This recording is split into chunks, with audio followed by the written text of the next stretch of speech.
दिक्कत क्या आ रही है इस मार्केट में कि गैप अप या गैप डाउन बहुत बड़े हैं। हाँ, और कल एक बहुत बड़ा गैप डाउन था, आज बहुत बड़ा गैप अप है। है हाँ। और अगर गिफ्ट निफ्टी सही है तो हम 22,550 से 22,600 के जोन में खुलेंगे। मेरे ख्याल से वहाँ से निफ्टी में कोई ट्रेड नहीं है, क्योंकि दिक्कत क्या है ना आशीष, वो रैली कब फेल हो जाए, कितने लोग फंसे हुए होंगे, वो वेट कर रहे होंगे। कई लोग शॉर्ट होंगे। अब पहले कौन गिव अप करेगा? जो शॉर्ट है वो गिव अप करेगा या पहले जो लॉन्ग फंसा हुआ वो गिव अप करेगा? हमें पता नहीं है ये सब। और मैं सच बताऊँ ना, on days like today I am happy to say कि मुझे नहीं पता। मैं जैसे कहता हूँ ना, मैं कहूँगा कि भाई मुझे नहीं पता। मैं कल भी कई लोगों ने पूछा कि क्या करना है, अब क्या करना है। मैं कहा मुझे नहीं पता, मुझे सच्ची में इस लेवल पे निफ्टी में क्या करना, आई डोंट नो। ये मेरा एक ऑनेस्ट आंसर है। और हो सकता है एक बार के लिए गैप अप में सेलिंग आ जाए।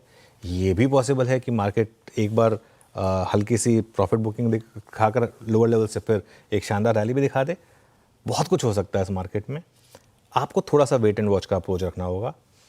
देखिए, डिपेंड करता है आपने पोजीशन कहाँ ली हुई है। अगर तो आप सपोज करिए आप 22,900 पे या 23,200 पे आप लॉन्ग लेके बैठे हैं, अगर आप वहाँ से फंसे हुए हैं तो एग्जिट करें जो भी लेवल मिल रहा है आपको।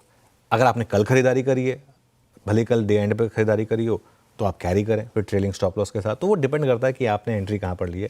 इस समय निफ्टी में ट्रेड करना बहुत रिस्की है, लेकिन high risk high reward market है। हाई रिस्क लो रिवॉर्ड नहीं है, हाई रिस्क हाई रिवॉर्ड है। अगर आप रिस्क बढ़ा लेंगे इस मार्केट में, पैसा भी बड़ा बनेगा दोनों साइड पे, वो बन भी रहा है। लेकिन क्या वो आप कि इस समय ना किसी भी ट्रेड में आपका लॉजिकल स्टॉप लॉस 600 पॉइंट का है पर लॉट, आप वो उतना स्टॉप लॉस लगा सकते हैं कि ये सवाल आपको अपने आप से पूछना है। क्योंकि अगर स्टॉप लॉस 600 पॉइंट का है तो रिवॉर्ड भी 600 पॉइंट का है। लेकिन अगेन सबके लिए पॉसिबल नहीं है ये, तो इसलिए आज मैं कुछ लेवल बेस्ड अप्रोच दे भी नहीं रहा हूँ। ठीक है, खुलने दे। कल बैंक निफ्टी की क्लोजिंग खराब थी। थोड़ी सी रिकवरी जो मार्केट में आई वो मेनली आईटी की वजह से आई थी। निफ्टी बैंक की क्लोजिंग खराब थी। फिर भी एक चीज़ मैं नोटिस कर रहा था, आप निफ्टी बैंक का 6 महीने का चार्ट रखिए। हमने शुरू में निफ्टी का 6 महीने का चार्ट देखा था।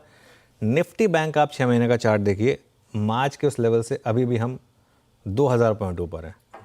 47,800 का क्लोजिंग लो था मार्च में, हम 49,860 पर हैं, अभी भी 2,000 पॉइंट ऊपर है। तो अभी भी रिलेटिवली एक स्ट्रॉन्गर इंडेक्स। तो 6 महीने में भले ही बैंक निफ्टी ने पैसा नहीं बनाया, तोड़ा नहीं है आपका, 6 महीने में फ्लैट है इंडेक्स। और निफ्टी ने मार्च का लो तोड़ा इंट्राडे का, बैंक निफ्टी वहाँ से काफ़ी ऊपर है। ये अपने आप में एक रिलेटिव स्ट्रेंथ है। बैंक निफ्टी में आरबीआई पॉलिसी का ही मुझे लग रहा है सहारा रहेगा। और अगर आप एक मीडियम टर्म इन्वेस्टर हैं, मेरा अभी भी ये मानना है कि बैंकों में पोटेंशियल काफ़ी है। अगला मूव पॉलिसी के बाद आएगा, आज शायद थोड़ा वेट एंड वॉच अप्रोच रहे। एक लेवल जहाँ पर आपको नज़र रखनी है वो है 51,000 का। मुझे पता आप कहेंगे यहाँ से तो करीब करीब 1100 पॉइंट दूर है वो, लेकिन अगर निफ्टी 400 पॉइंट का गैप अप के साथ खुल रहा है तो बैंक निफ्टी भी 900,000 पॉइंट का गैप अप तो दिखाएगा। तो वो 51,000 पर आपका 200 डे सिंपल मूविंग एवरेज है, उस पर नज़र रखें। अगर वहाँ पर रुके, वहाँ पर हॉल्ट आया तो सेलिंग आ सकती है। उसके ऊपर अगर टिके हम तो थोड़ी और इंक्रीमेंटल कवरिंग हो सकती है। लेकिन आशीष अगेन ट्रेड कुछ नहीं है यहाँ पर। 1,000 पॉइंट के गैप अप के बाद मैं तो कोई वो रखता नहीं हूँ कैपेबिलिटी कि आपको बता सकूँ कि कोई ट्रेड है या नहीं है।